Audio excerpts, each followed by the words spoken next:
कितनी बुरी औरत है, सिर्फ पति से काम करवाती है। इसका पति कभी ड्यूटी पे नहीं जाता है क्या? इस तरह के बहुत सारे कमेंट मुझे आते हैं। तो आज है छुट्टी का दिन, पतिदेव को छुट्टी है आज, ऑफ़िस नहीं जाना है उन्होंने। तो आज वो घर पे हैं, तो मैं आपके साथ शेयर करने वाली हूँ कि जिस दिन वो घर होते हैं, उस दिन हम किस तरह से मैनेज करते हैं चीज़ों को। डेली नहीं, बट कभी-कभी मॉर्निंग में इस तरह से हमारा रूटीन होता है। पतिदेव आज पोहा बना रहे हैं और मैं हूँ बाहर काम कर रही। सबसे पहले तो मैंने पूरे घर में झाड़ू लगाया और फिर उसके बाद मैंने जो पंखे हैं हमारे घर के आज वो क्लीन करने का सोचा, क्योंकि जब पतिदेव घर होते हैं तो वो हेल्प मिल जाती है, तो मैं एक्स्ट्रा काम कर लेती हूँ उस दिन।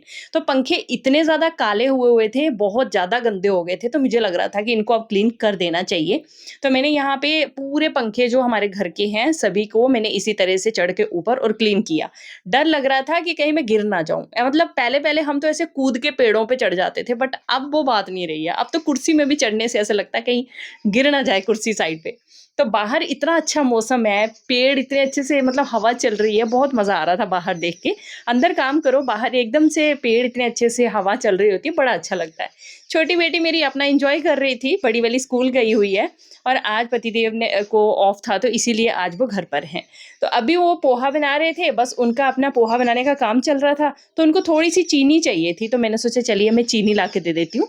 तो फिर उसके बाद मैं वापस अपने काम पे चली गई। अब मैंने पकड़ा जाले निकालने वाला ये, तो फिर मैंने पूरे घर के जाले निकाले। काफ़ी ज़्यादा जाले हो गए थे, मैंने काफ़ी देर से पूरे घर के जाले नहीं निकाले थे, तो जाले-जाले छोटे-छोटे से बहुत ज़्यादा हो गए थे, तो मैंने सोचा चलिए आज पूरी घर के जाले निकाल लेती हूँ। तो मैं अब झाड़ू तो पहले लगा दिया, फिर पोछा लगाने लगी, तो मेरी एकाग्री छोटी बेटी वो और पापा दोनों पूजा कर रहे थे और वो आके मेरे को आरती देती है। जब भी पूजा करती है, आरती लेके आती है और मेरे सर पे ज़रूर टच करती है। पूजा करने के बाद मैं पोछा लगा रही थी, फिर उसने आके मुझे तिलक लगाया और फिर उसके बाद पतिदेव अपना काम कर रहे थे, वो घंटी बजा के अच्छे से पूजा कर रही थी और मैं दूसरी तरफ पे अपने काम कर रही थी। तो पतिदेव ने बाहर तुलसी को भी पानी जो जल दिया, उसके बाद शिवलिंग के ऊपर जल चढ़ाया। तो इस तरह से वो पूजा का काम भी कर रहे थे, फिर उसके बाद उन्होंने अपना खाना लिया और वो खाना खाने चले गए। तब तक मैंने पूरे घर में पोछा लगाया। मुझे ये समझ नहीं आता है कि साथ में मिल के घर के काम मैनेज करना गलत चीज़ है क्या? हमारे समाज में ये जो मेंटालिटी है ना कि सिर्फ़ औरत ही काम करेगी, मर्द काम नहीं कर सकते। तो ये चीज़ें जब तक हमारे समाज से ख़त्म नहीं होंगी ना, तब तक औरतें हमेशा अपने आप को ना इन्फीरियर ही समझेंगी। उनको यही लगेगा कि भई हम ही काम के लिए हैं, हमने ही काम करना है। ऐसा कुछ नहीं होता है, घरों में सब लोग इक्वल हैं, सबको मिल के काम करना चाहिए। बट हाँ, प्रेफ़रेंस ज़रूर देखनी चाहिए कि अभी इस टाइम पे वो घर पे हैं, फ्री हैं, तो हेल्प कर रहे हैं। जब वो ड्यूटी पे होते हैं, अपना काम कर रहे होते हैं, तो उस टाइम पे मैं ही करती हूँ। तो ऐसा कुछ नहीं होता है, मिल-जुल के काम करना बहुत ज़रूरी होता है, एक अच्छे परिवार के लिए और एक हेल्दी परिवार के लिए। मतलब आपस में सब मिल-जुल के रहते हैं और एन्जॉय करते हैं लाइफ़ को। तो वो एक चीज़ ना फैमिली में होना बहुत ज़रूरी होती है। किचन का काम हमारा सारा खत्म हो गया था, पतिदेव ने खाना खा लिया था, वो चले गए अपना स्टडीज़ वगैरह करने के लिए, तो मैं आ गई अब किचन में। नहा धो के सबसे पहले मैंने पूजा की, पूजा करने के बाद मैंने अपना खाना लिया और मैं खाना खाने चली गई। खाना खाया उसके बाद मैंने दिन की चने की दाल आज मैंने ये पिछले कल भिगोई थी, तो मैंने फ्रिज में रख दी थी, तो आज मैंने इसको दिन के लिए बनाने के लिए कुकर में डाल दिया और बस इसको बनने के लिए छोड़ दिया। दाल मेरी वहाँ बन रही थी, तब तक मैंने सोचा थोड़ा-सा बाहर खड़ी होती हूँ। लाइट हमारे घर की चली गई, बाहर बहुत अच्छी हवा चल रही थी, तो मैं थोड़ी देर के लिए बाहर खड़ी हुई। मौसम एकदम ठंडा-ठंडा सा लग रहा था बाहर और अंदर बहुत गर्मी लग रही थी। फिर उसके बाद मैंने ये पिछले कल चूड़ियाँ लाई थी, पहनी नहीं थी, तो मैंने सोचा आज इनको पहन लेती हूँ, तो मैंने यहाँ पे ये हरी चूड़ियाँ निकाली। चूड़ा तो मैं नहीं निकालूँगी क्योंकि ये चूड़ा बहुत ज़्यादा स्पेशल है, जब तक ये खराब नहीं होगा तब तक मैं इसको पहन के ही रखूँगी। और यहाँ पे मैंने जो हरी चूड़ियाँ 4-4 चूड़ियाँ जो है आगे की तरफ लगा दी थी। चूड़े के साथ आगे मैंने हरी चूड़ियाँ पहन ली। तो ये चूड़ा जो है ना ये बहुत ही मतलब ख़ास है, एक तो मंदिर से आया है, एक मेरी माँ लेके आई है, तो इसीलिए मैं इसको पहन रखूँगी अभी। और साथ में ही मैंने अब सोचा कि ये जो बाकी के काम हैं ये ख़त्म हो गए हैं, तो चलो अब थोड़ा-सा अपना काम भी कर लेते हैं, मतलब एक सूट कट कर लेती हूँ अपने लिए। तो यहाँ पे छोटी बेटी ना आप सबको बोल रही है हेलो फ्रेंड्स, अब वो भी देखती है, जैसे मैं कभी बोलूँ ना तो वो भी सीखती है कि कैसे बोल रही है मम्मा।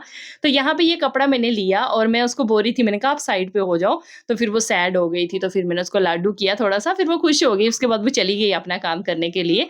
तो यहाँ पे सबसे पहले मैंने ये एक प्लाज़ो निकाला अपना पजामा, तो मैंने सोचा ऐसे ही एक पजामा बनाती हूँ और ऊपर शॉर्ट में एक टॉप बनाऊँगी।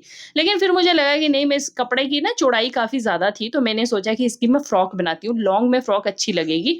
तो मैंने यहाँ अम्ब्रेला कट फ्रॉक बनाने का सोचा। तो मैंने सोचा जैसी मैं कटिंग कर रही हूँ वो मैं आपके साथ भी शेयर करूँ।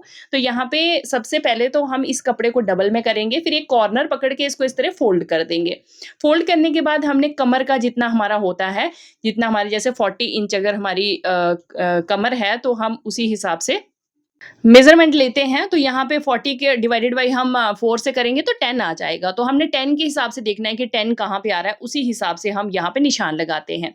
अब उसके नीचे जितनी भी लेंथ आ रही है वो सारी मैं इक्वल बराबर करके पूरे में मेजर करूंगी।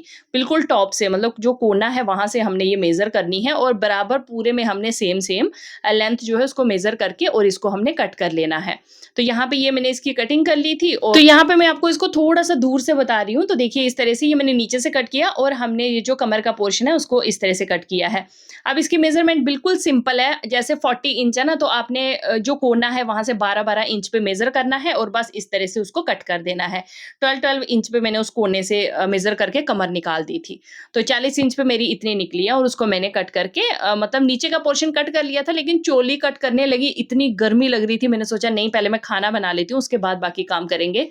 तो पतिदेव अभी रेस्ट कर रहे थे, सोए हुए थे। तो फिर मैंने सोचा कि जल्दी से मैं खाना ही बना लेती हूँ। फिर मैंने दाल चावल बनाए, हमने दिन को खाना खाया और खाना खाने के बाद शाम के टाइम पे पतिदेव की आज पार्टी थी, उन्होंने पार्टी में जाना था, सब लोगों ने मिलके पार्टी अरेंज की हुई थी। तो वो अपने लिए अरेंजमेंट कर रहे थे, मतलब दही बना रहे थे, जो रायता वाला दही होता है ना, सब कुछ डाल के पुदीना धनिया प्याज सब कुछ डाल के वो रेडी कर रहे थे। फिर वो अपना सामान वगैरह सब लेके चले गए पार्टी करने के लिए। और फिर उसके बाद मेरी छोटी बेटी को बड़ी बेटी ने ये फ्रॉक पहनाई, मुझे पता भी नहीं कब पहनाई, पहन के और वो यहाँ पे बोल रही है मम्मा लुक मम्मा लुक। मेरी छोटी बेटी को इन सब चीज़ों का बड़ा शौक है सच में, मतलब नए फ्रॉक पहनने, नए जूते पहनने, नए नए स्टाइल करने। और मैं भी उसको ना फ्रीडम देती हूँ कि भाई ठीक है जो करना कर ले। मतलब बड़ी वाली को हमने ये सब कुछ नहीं किया, उसके पापा ये सब नहीं करने देते थे। छोटी वाली को तो मैं सब कुछ लगाती हूँ जो उसका मन करता है मैं सब बोलती हूँ उसको करने के लिए। उसके बाद हमने डिनर किया, हम तीनों ने डिनर करने के बाद दाल पड़ी थी दिन की, तो मैंने सोचा चपाती बनाते हैं, दाल और चपाती खा लेंगे। डिनर करने के बाद फिर मैं आ गई थी दोबारा अपने किचन वगैरह पूरा क्लीन करके, फिर मैं आ गई थी चोली कट करने के लिए। फ्रॉक का मैंने नीचे वाला पोर्शन तो कट कर लिया था, फिर मैंने सोचा अब चोली कट कर लेती हूँ। तो यहाँ पे मैंने 7 इंच ही शोल्डर, 7 इंच आर्म होल ऐसे करके पूरा मेजरमेंट लिया। 10 इंच पे हमने फिटिंग रखी, कमर हमने 9 इंच पे रखी, ऐसे करके सारी हमने मेजरमेंट ली। और मेजरमेंट लेने के बाद मैंने इस फ्रॉक की चोली को भी मतलब ऐसे करके कट कर लिया। तो दोनों बेटियों को मैंने अंदर बिठाया, मैंने बोला कि आप दोनों ना थोड़ी देर के लिए खेलो, मैं आ रही हूँ। तो बड़ी बेटी बोलती कि मम्मा आप कहाँ जा रही हो, हम भी चलते हैं। मैंने कहा नहीं मैं अभी आ रही हूँ। तो मैंने दरवाजे को लॉक किया। ऐसे वो मतलब कटिंग करूँगी तो तंग तो नहीं करती, लेकिन फिर भी है कि मेरे को थोड़ा-सा ऐसे लगता है कि बिल्कुल शांति हो तो जल्दी-जल्दी मैं कट कर लेती हूँ। तो फिर उसके बाद वो दोनों अंदर थी और यहाँ पे मैंने थोड़ा-सा ब्रॉड में नेक रखा है, जैसे मतलब बोट नेक होता है ना, उस तरह का मैंने बोट नेक टाइप का ही कट किया है। और फ्रंट वाला थोड़ा डीप कर दूँगी और इस तरह से मैंने ये फ्रॉक बना के मतलब कट करके तैयार किया। और अब इसकी स्टिचिंग मैं कल करूँगी। अच्छा लगे व्लॉग तो लाइक